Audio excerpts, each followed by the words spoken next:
I walked into that wedding alone, my family smirking like it proved I had failed at life. But when Dean Lockwood walked in, took my hand and said, "Sorry I'm late. Love, the room froze." Suddenly, I wasn't the woman to pity. I was the one they didn't see coming. This isn't a love story. It's a story about reclaiming your place in a room that never made space for you. Stay with me. Because what happened next? No one, not even I, expected. I stood at the entrance of the Rosewood Grand Ballroom, taking a shallow breath before walking in. My heels clicked sharply against the marble, every step feeling heavier than it should. The chatter inside dipped, just slightly, as I entered, like the room itself took notice of me. Alone. No partner on my arm. No ring on my finger. Just me. Eleanor James, 34. Content in her career, but apparently still a subject of pity at family functions. The reception was in full swing.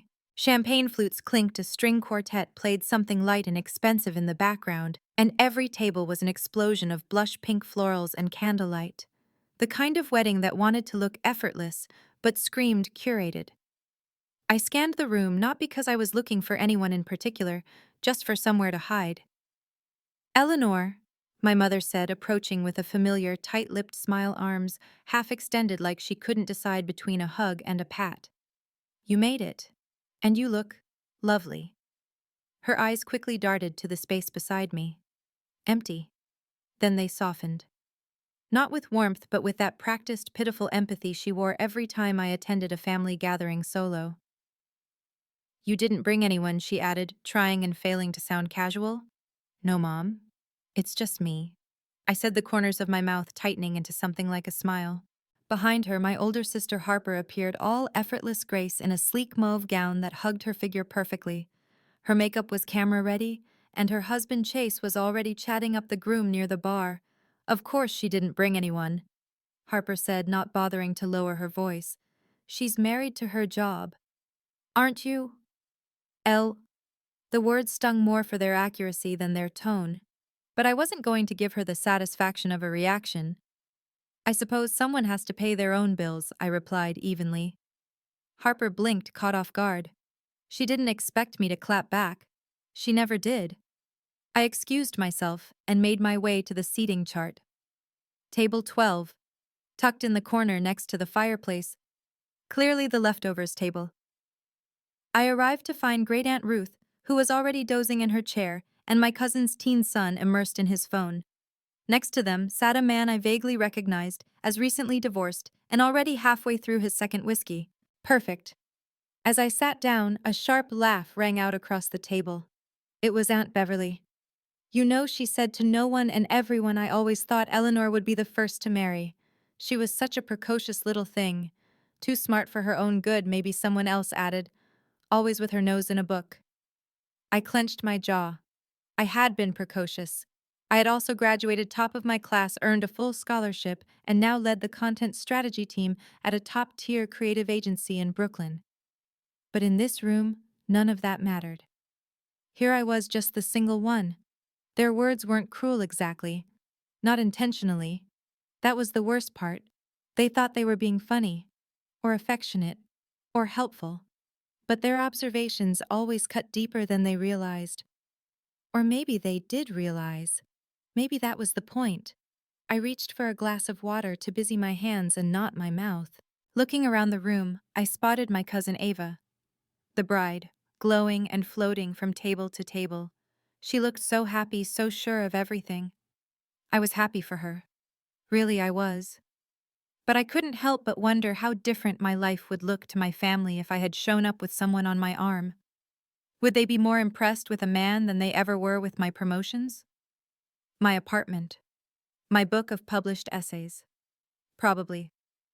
The last time I brought someone home was 4 years ago. Daniel, a software architect I had met through work. For a while I thought he might be it. But then came the late nights he couldn't explain, the missed birthdays, the woman he swore was just a friend who turned out to be more. When I confronted him, he didn't apologize. Just looked at me and said, "I didn't think you'd take it this hard." I did take it hard. Because I thought I was building something. Because I thought someone finally saw me.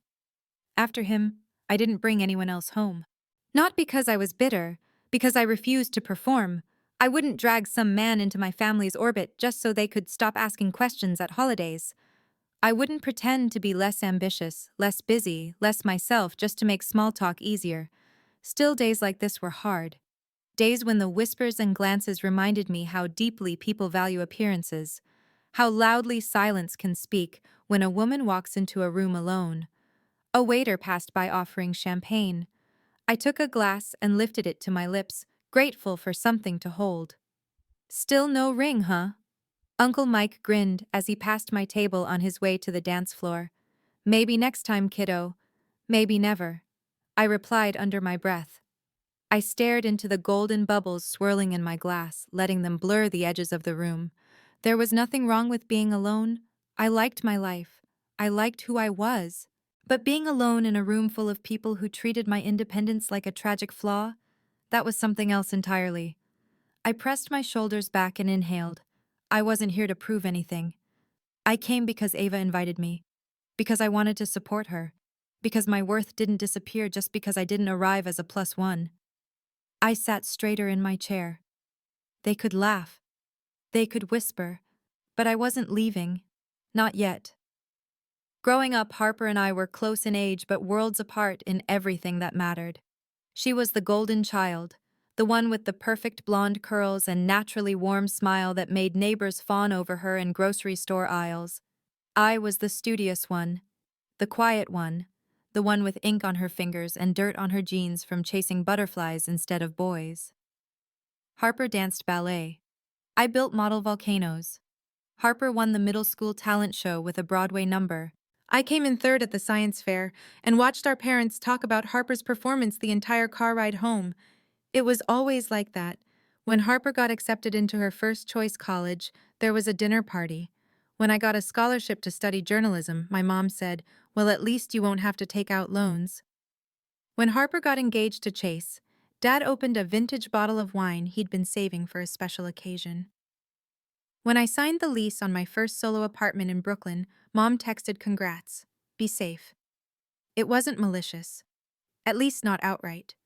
But over time, those moments, their weight, their repetition, added up like tiny pebbles in my shoes. Small, but always there. In school, I found my footing in academics. I liked the structure, the measurable success. A's were hard to ignore. Debate trophies had a way of demanding attention. Still, at family gatherings, no one ever asked about the article I published or the scholarship I won.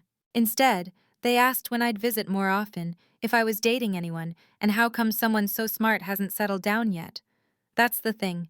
No one tells you about being the reliable one. You become invisible. You're expected to be okay, to not need praise, to carry yourself without validation. So I stopped seeking it.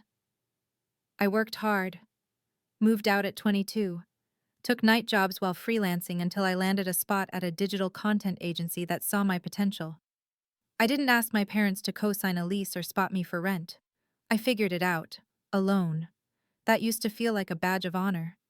Now I know it was something else too, a quiet kind of grief. Still, there were moments when I tried to bring someone into that world, into the space I'd carved out so painstakingly. Daniel was one of them. We met at a creative networking mixer and he had this laugh that made people lean in. He worked in software architecture and had a way of talking about code like it was poetry. For 3 years we dated, moved in together, bought a coffee table from a vintage shop that we assembled while arguing over instructions, and then laughing when we realized we'd built it upside down. For a while I believed he saw me, the real me. Then came the missed calls, the vague explanations, the coworker, Emily, who started appearing more in conversation than I did. He swore they were just collaborating closely, that he'd never lie to me. But lies don't always come in the form of denial. Sometimes they come in silences and deflections, in the weight of the truth someone won't say out loud. When I finally found the messages, text chains and late-night exchanges that made the truth inescapable, Daniel didn't deny it. He just looked at me and said, "I didn't think you'd take it this hard," as if betrayal should land softer when you've braced for it. That night, I packed a suitcase and stayed at a friend's apartment. And as I stared at the ceiling of her guest room, I asked myself, not for the first time, how I kept ending up here, building my life around people who couldn't see me. And then came the harder question. Was I choosing invisibility? After Daniel, something shifted. I stopped curating myself for comfort. I stopped trying to explain my choices to my family as if they were a committee approving my life plans. I stopped apologizing for liking my solitude, for being ambitious, for not centering my world around someone else's idea of a timeline. I started dressing for myself, saying no to dinners I didn't want to attend, writing essays that felt too raw, too personal, ones that ended up resonating more than anything I'd written before. And perhaps most significantly, I stopped pretending I was almost there, just to keep others comfortable. I wasn't almost engaged, or maybe moving back to Vermont someday, or just taking a break from dating. I was exactly where I was meant to be, single in New York, building something on my own terms. It didn't make the questions go away. Harper still sent me Pinterest boards titled wedding ideas every time someone she knew got married. My mom still sighed when I mentioned I'd turned down a date to work on a writing deadline. And at family dinners, someone inevitably said, "You'll understand when you have kids." But I no longer flinched. I no longer rearranged myself in their image. That's the quiet rebellion no one applauds, the kind where you decide you're enough even if no one claps for you.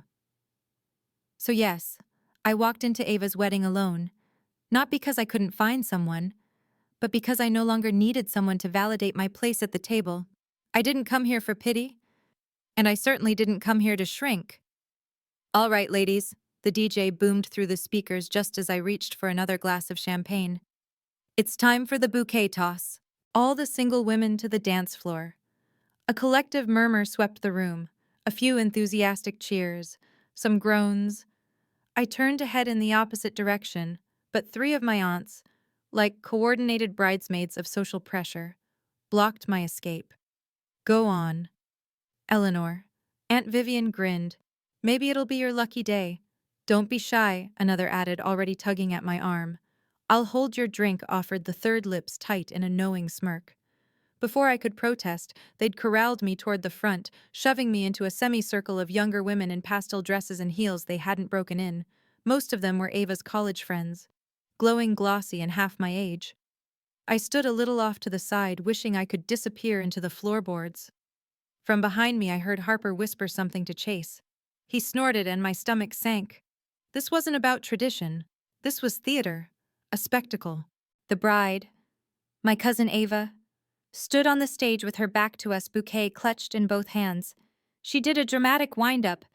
Everyone behind me giggled and shrieked in anticipation. And then, the ballroom doors swung open with a heavy thud, and a hush fell like a sudden storm. I turned instinctively toward the sound.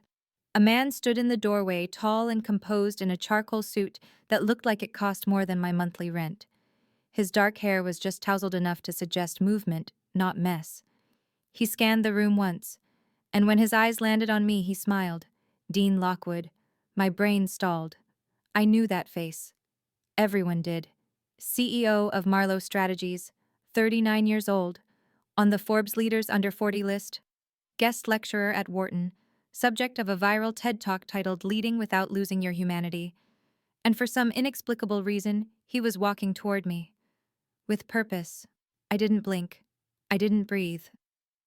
He reached me in what felt like 10 slow-motion steps. Then, in one impossibly smooth gesture, he slipped his arm around my waist and kissed my cheek gently. "Sorry I'm late," he murmured, just loud enough for everyone around us to hear. The board call ran over. Every part of my body froze. My champagne nearly slipped from my hand. He turned toward the stunned crowd and added with a smile, "Hope I didn't miss anything important." I caught Harper's expression over his shoulder, eyes wide, mouth slightly parted. Mom's hand flew to her chest in surprise. Dad nearly spilled his wine. Dean's presence hit the room like a dropped chandelier. A collective recalibration happened before my eyes. People straightened. Whispers fluttered. Suddenly, the same faces that had looked past me were doing double takes. "I, thought you couldn't make it." I said, voice steady, despite my rising pulse.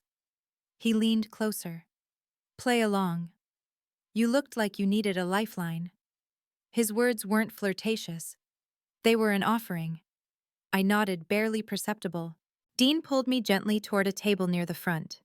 The DJ, flustered, called off the bouquet toss with a stammered joke. Ava, ever the graceful bride, stepped down from the stage to greet Dean, her eyes bouncing between the two of us with barely disguised curiosity.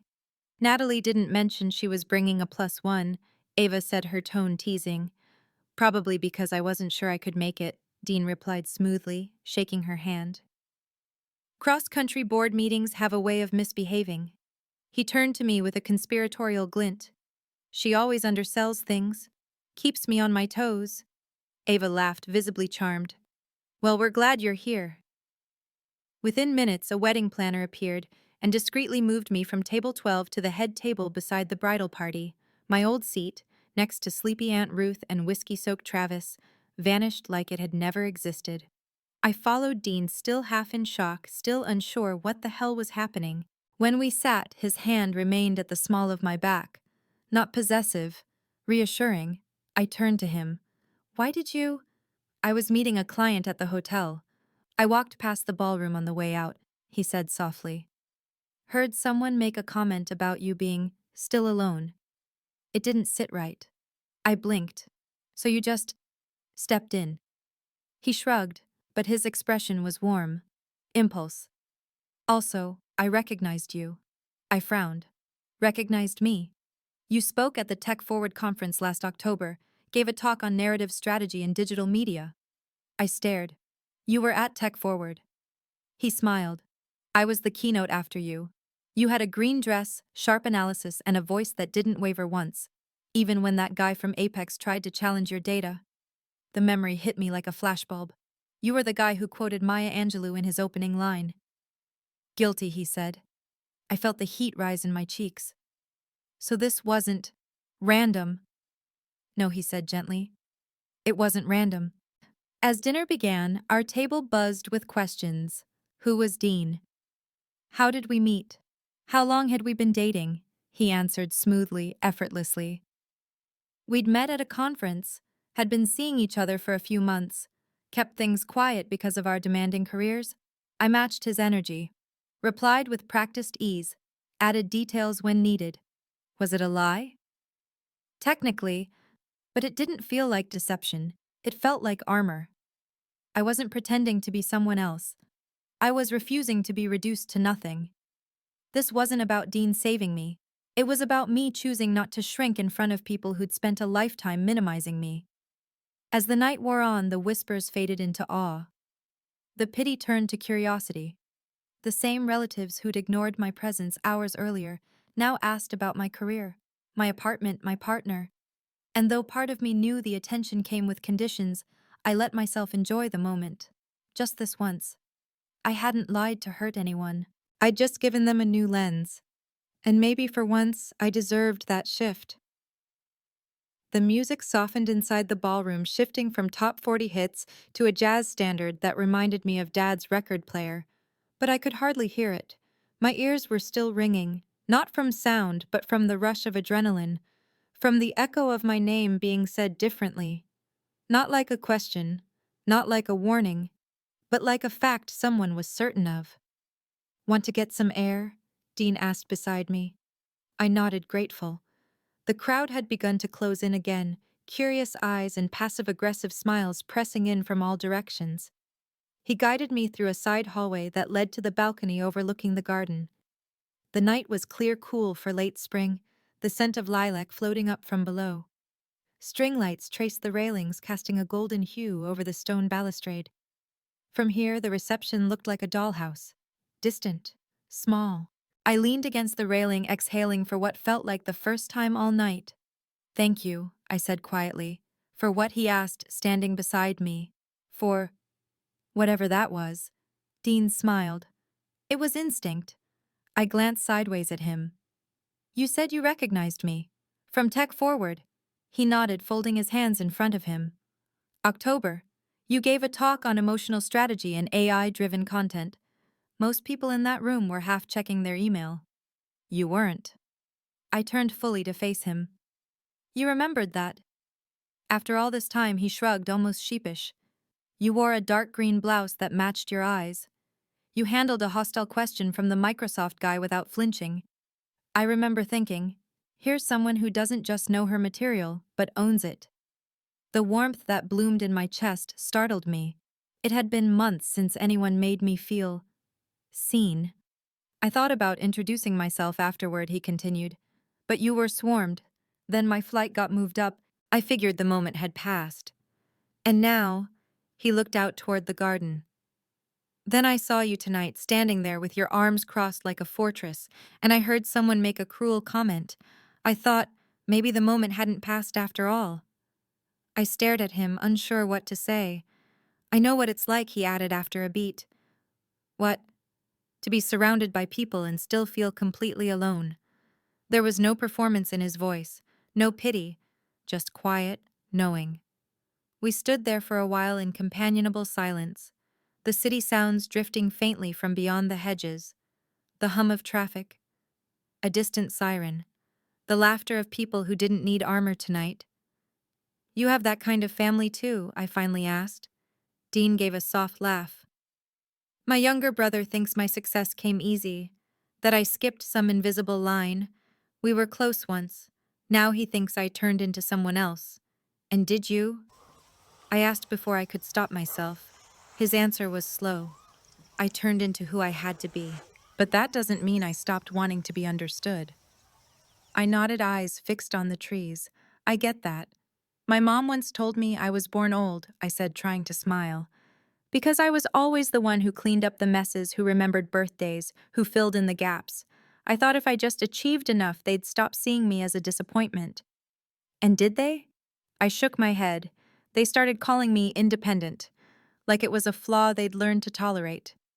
Dean exhaled. Success doesn't always buy you the things that matter. That's the cruel joke, I murmured.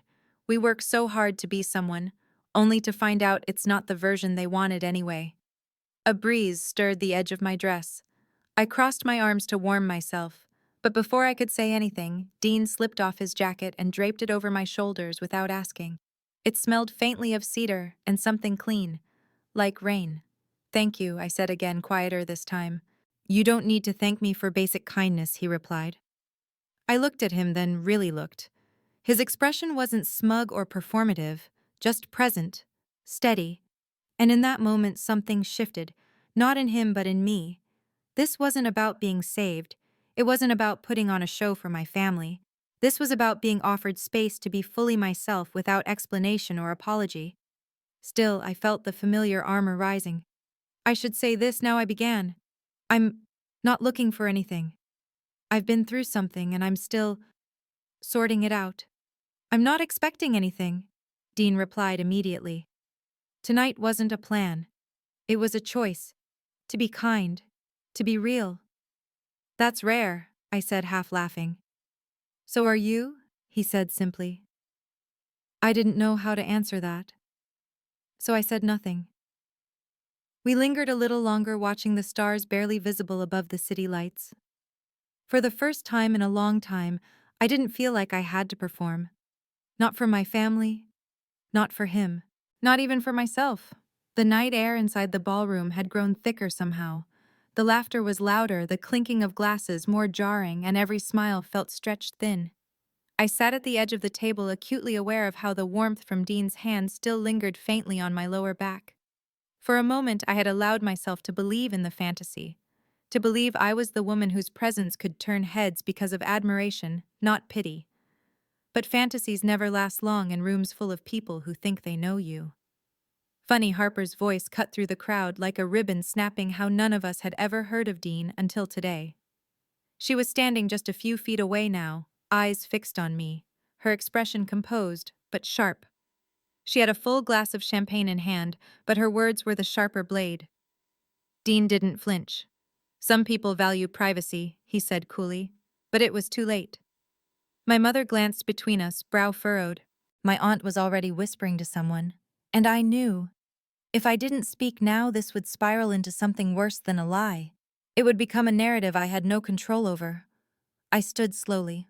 It's true, I said, voice carrying more than I expected. Dean and I didn't come here as a couple.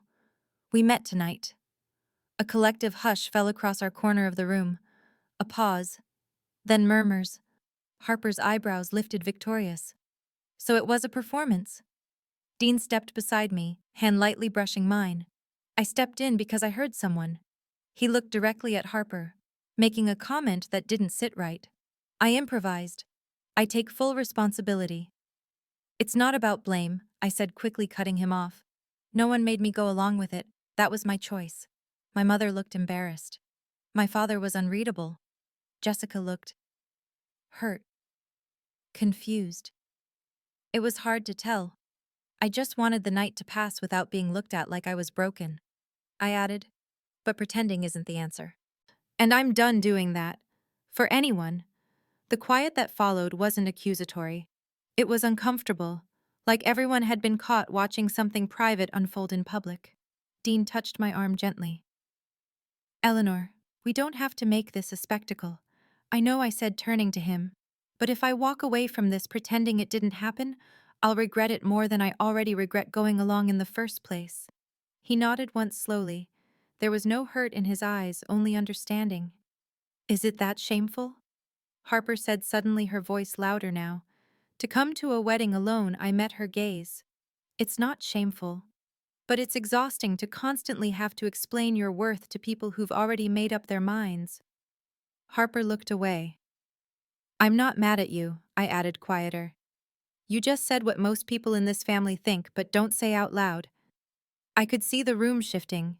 Some people looked down at their drinks. Others avoided my eyes altogether. I'm going to go, I said to Dean, my voice softening. Thank you for what you did, for seeing me when no one else bothered. He hesitated. Can I walk you out? I smiled faintly. I think I need to leave this part on my own. Dean didn't argue. He just nodded the corners of his mouth, turning down in something that wasn't quite disappointment. More like respect. I turned to my cousin Jessica as I passed. Congratulations again, I said. I truly hope it's everything you dreamed. And then I walked across the ballroom floor alone. Again. But this time I wasn't shrinking. Outside, the spring air hit my face like truth, clean, cool, and unrelenting. I didn't cry. I didn't fall apart. I just exhaled a breath I hadn't realized I'd been holding since the moment Dean walked into that room. What he did wasn't cruel. It was kind. But the problem wasn't him. It was the me I thought I had to become for a few hours to be worth looking at. It wasn't real. And I wanted real. As I waited for the car I'd called, I thought about how easy it would have been to let the night continue, to bask in borrowed admiration, to let my family believe that someone of Dean's stature had chosen me, and that this somehow meant I was finally enough. But I was done proving my worth through borrowed narratives. I wasn't a woman who needed rescuing. I was a woman who finally remembered she didn't need to apologize for walking alone. Dean had offered me a moment of dignity. But stepping away from the illusion, that was me reclaiming it. When the car arrived, I opened the door and slid into the back seat. Where to, the driver asked. Home, I said simply. Because tonight, that was exactly where I was heading. Not just geographically, but emotionally. And for the first time in years, I was the one choosing the direction. I found Harper alone on the patio behind the ballroom, standing stiffly beside a tall outdoor heater that cast long shadows over the stone tiles. She wasn't on her phone. She wasn't sipping champagne. She was just standing there, still, like someone who had forgotten how to move without being watched. She heard my footsteps and turned, startled. Her expression quickly reset into something more polished. Half smile, arched brow, subtle wariness. Well, she said, arms crossed. That was quite the performance. I stopped a few feet away, choosing not to flinch. Not everything tonight was for show. Harper tilted her head. Oh, so the billionaire boyfriend swooping in right as you're pushed into bouquet toss hell wasn't staged, it wasn't planned. But it wasn't fake. I said, my voice steady. Dean and I talked. We connected, maybe more genuinely than I have with anyone in years. She looked away, jaw tight. Convenient. I let the silence settle. Let her words hang there. Harper, I finally said. I'm not here to defend myself. I just, I don't want to keep pretending we don't know what this is. She blinked, caught off guard. What do you mean? This rivalry. This thing between us. It's always been there, hasn't it? Her eyes narrowed slightly, but not in anger, more like hesitation. I stepped closer, softer now. Ever since we were kids, you got the approval, the spotlight. I got the silence. And maybe we both thought that meant one of us was winning. Harper swallowed, her voice lower now. You think I won? I shrugged. Did you? She let out a breath, a short, almost laugh, but there was no humor in it. No, she said. I didn't win. I followed the script. I did everything right. And somewhere along the way, I lost track of who I was supposed to be. I didn't respond. I just waited. She stared out at the dark lawn, arms still folded, voice brittle. Mom and Dad pushed me into a mold I didn't even realize I was in. Marry someone successful. Be poised. Don't cause trouble. And I did it. I married Chase. I learned how to host dinner parties and pick neutral-colored curtains and keep my opinions tucked into corners. Is that what you wanted? I asked gently. I don't know, she whispered. Sometimes I think I did. Other times I wake up and wonder how I ended up in a life that feels like it's happening to someone else. A gust of wind passed between us, the kind of chill that wasn't entirely about temperature. I used to think you had it all, I admitted. The looks, the charm, the easy affection. I thought I was the side character in your story. I used to think you were free, Harper said. You left. You built something on your own. You didn't need to be chosen by anyone. We stood in that strange stillness. Two sisters who'd spent years orbiting each other, mistaking envy for resentment, distance for peace. I was angry, I said. Every time Mom praised your dress or Dad bragged about Chase's new promotion, I felt like I was disappearing. I was afraid, she replied. Every time you published something or got promoted or posted pictures of your travels, I felt like I'd missed something vital, like I'd traded authenticity for approval. I blinked. My throat felt tight. I didn't know you felt that way, I said. I didn't know how to say it. Harper replied, her voice raw. You were always so sure, so composed. I thought if I cracked even a little, everything would fall apart. You don't have to keep it all together for them, I said softly. I know, she murmured. I just don't know how to stop. Neither of us moved for a long moment. Then she turned to face me, fully eyes shining in the dim light. I'm sorry I doubted you tonight. About Dean. About everything. It was easier to assume you were pretending than to admit you might have found something real. I don't even know what it is yet, I said honestly. But I know how he made me feel. Like I wasn't invisible. Harper nodded. That matters. She hesitated, then reached into her clutch and pulled out her phone. For a second, I thought she was going to text someone or check Instagram, but instead she handed it to me. A picture was open on the screen. It was her and Chase, smiling at some gala all glitter and tuxedo sheen. But there was something off in her eyes. A tiredness. A vacancy I'd missed before. We're separating, she said. No one knows yet. Not even Mom. I can't do it anymore. I handed the phone back carefully. I'm sorry, I said. She gave a half smile.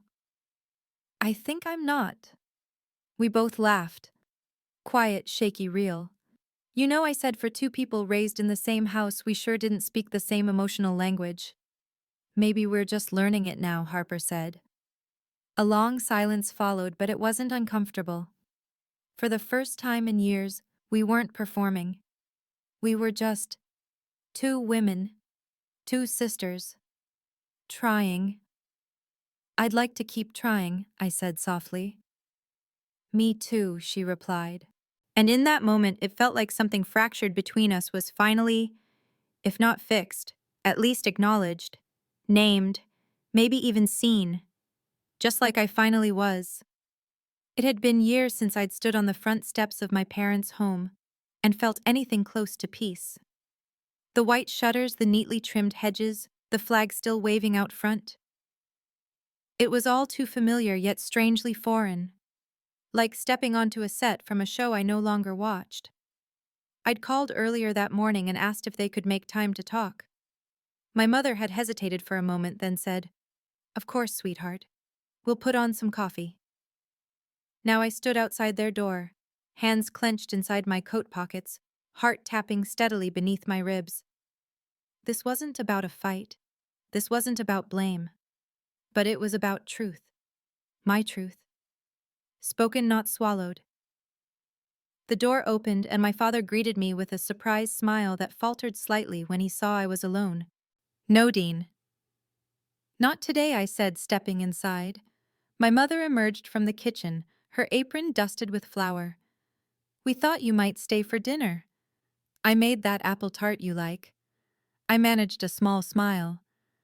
"Thanks, but I can't stay long." She nodded, eyes scanning my face, trying to read me like she always did. Like a mother trained to detect trouble, but not always the kind that mattered. We settled in the living room, the coffee table between us like neutral ground. I wrapped my hands around a mug, let the silence sit long enough to be felt. I wanted to talk. I began, my voice calm but clear. About the wedding. About a lot of things, actually. My father's brow lifted. My mother stiffened just slightly. "I'm not angry," I added quickly. "But I need to say this. I need you to hear it." They nodded, more from habit than understanding. For most of my life, I said I've felt like the background character in this family, the dependable one, the one who didn't make waves, the one who got polite praise instead of genuine pride. My mother's lips parted. "Eleanor, that's not—" "Please," I said softly, "just let me finish." She closed her mouth, folded her hands in her lap. "I watched you celebrate Harper's milestones like holidays, prom queen engagement, housewarming parties. But when I graduated top of my class, when I got promoted, when I moved to the city alone, you barely blinked." "We were proud," my father said. "We just didn't always know how to say it." I know I was wrong, and I'm not here to demand your praise. I'm here because the way you treated me has shaped how I see myself. For years I measured my worth with your eyes, and it never felt like enough. They were quiet. My mother stared down at her mug as if something might surface if she stared long enough. "At Jessica's wedding," I continued, "I was mocked, belittled, not just by cousins or aunts, but by Harper, by you, Mom. It wasn't cruel. It was casual. That's what made it hurt more." "I didn't mean to hurt you," my mother said quietly. "I know," I said, "but it still did." The room felt still, not heavy, just fragile. "I've spent so much of my life trying to be what you wanted," I said, "to prove I mattered. But I've realized I don't want to perform for your approval anymore. I want to be seen, as I am, not as the version of a daughter you imagined." My father cleared his throat, eyes moist, though he blinked quickly. "We thought we were being fair," he said. "You always seemed strong." "I am strong," I said, "but not invincible." My mother looked up then. Her eyes were glassy. "I never knew you felt invisible." "That's the thing," I said gently. "You never asked." Silence again. But this time it didn't feel like avoidance. It felt like reflection. "We didn't realize," she said finally, voice barely above a whisper. "You always seemed so capable, like you didn't need anything from us." "I needed what every child needs," I said, "to feel valued, not just tolerated, not just respected, but loved loudly, equally." She reached for a tissue on the table, dabbing her eyes. My father looked out the window, his jaw tight. "We pushed Harper hard in one direction," he murmured, "and we assumed you'd find your own. But maybe we left you to walk too far, too alone." I nodded. "I'm not here to rewrite the past. But I do want something different moving forward." "What?" my mother asked. "Presence," I said. "Not just when it's convenient. Not just when it fits the family mold.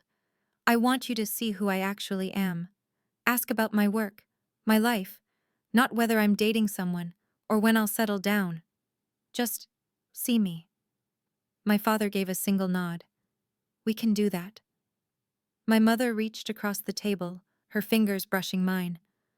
I'm sorry we made you feel small. That was never the intention.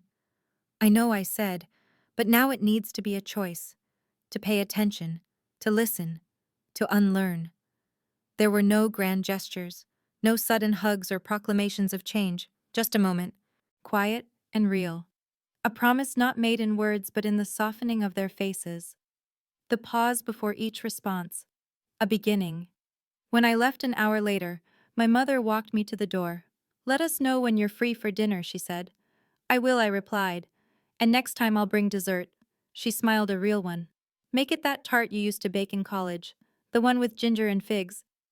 You remembered? She nodded. I remember more than you think. I just need to get better at showing it. As I walked down the porch steps into the fading afternoon light, I felt lighter. Not because everything was fixed, but because I'd finally stopped waiting to be invited into the conversation. I'd stepped in and spoken, and they'd stayed to listen. It had been 4 days since the wedding, and I still hadn't answered Dean's text. I'd read it a dozen times, Eleanor. I know how it ended wasn't ideal. But what I felt that night, beneath all the improvisation, was real. If you're open to it, I'd like to see you again. Just us. No story, no roles, just something honest. For a while I wasn't sure what to do. Not because I didn't feel anything. I did. But I'd spent so much of my life performing in one way or another, for approval, for acceptance, for peace, that I didn't trust my instincts anymore. But the truth is, I hadn't felt invisible that night because Dean pretended to be mine. I'd felt seen because for once, someone listened with no expectations. He looked at me without comparing me to Harper, without asking about my relationship status, or when I planned to settle down. He just saw me. And that was real. So I called him. The conversation was awkward for a second, like brushing dust off something fragile. But it shifted quickly. He was patient. I was honest. And when he asked if I'd like to have dinner, not as a boyfriend or a shield, but just as Dean, I said yes. Not because I needed to be rescued, but because I wanted to choose someone on my own terms. 6 months later, I found myself walking up the porch steps of my parents' home with Dean by my side. It was Thanksgiving, and the same crisp autumn air swept over the neighborhood as always. But this year, everything felt lighter. Dean carried a pie we'd made together, pecan with a hint of orange zest. And I carried a bottle of wine and a sense of calm I hadn't known I could bring into that house. Inside, the mood was warmer than it used to be. My mom greeted us with an apron still dusted in flour and a real, unfiltered smile. My dad called Dean by name, offered to show him the latest updates to the backyard he'd been landscaping himself. But the biggest shift was Harper. She arrived late wearing jeans and a soft cashmere sweater, casual in a way I'd never seen her. Her hair was pulled into a messy bun, and for once she wasn't flanked by her husband. Bradley had moved out a month earlier. They'd ended things quietly, with counseling, honesty, and a lot of reflection. She was now enrolled in a part-time interior design course at the community college and had started volunteering at a local nonprofit. When I asked her why, she said, "Because it makes me feel like I'm more than someone's wife." And the truth was, she was. We weren't best friends. Not yet. Maybe never in that way. But we were honest. And when Harper sat down next to me during dessert and passed the whipped cream without sarcasm, it felt like a small miracle. After dinner, while everyone was sinking into food comas or arguing over the best Thanksgiving movie, I stepped outside for a moment of quiet. Dean joined me, 2 mugs of hot cider in hand. "It's different in there," he said, handing me one. "It is," I nodded. "Not perfect, but different. Better." He looked at me, his eyes soft beneath the porch light. "You know what I admire about you, Eleanor?" I raised a brow. "That I didn't burn the sweet potatoes this time." He laughed. "That too, but mostly that you didn't wait for someone to fix things for you. Not with your family. Not with me. I spent a long time believing I had to earn space in my own life." I admitted, and I'm finally learning that I don't. Dean reached for my free hand. I'm glad you let me be part of that. I looked down at our fingers intertwined. Not staged, not for show, but simple and real. So am I. And that was enough. We didn't need grand gestures or declarations. We had something better. Mutual choice, respect, a quiet sort of knowing. In the months that followed, I didn't become a different person, but I did become more myself. I pitched a campaign idea at work that got picked up by a national brand. I took a solo weekend trip to Maine just because I wanted to watch the waves crash against the shore. I started a journal. I called Olivia more. I told Harper when her comments stung and when they helped. And I thanked my parents when they asked thoughtful questions and didn't flinch at my silence.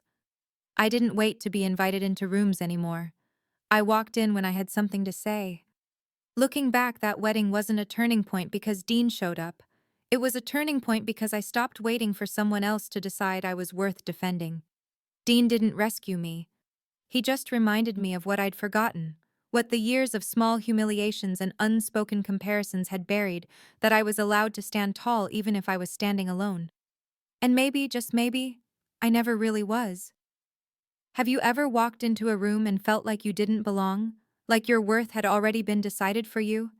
Have you ever chosen to walk away from a role that wasn't really yours, just to finally feel like yourself again? If Eleanor's journey resonated with you, even just a little, I'd love to hear your story. Have you ever had to stand alone to reclaim your voice? Drop a comment below and let's open up this space for real conversations. If you felt seen through this story, please consider giving this video a thumbs up, subscribing to the channel, and turning on the notification bell so you don't miss the next chapter. Every week, we share stories that speak to the quiet strength so many women carry, and the moments they finally get to rise. Because sometimes just knowing someone else understands makes all the difference.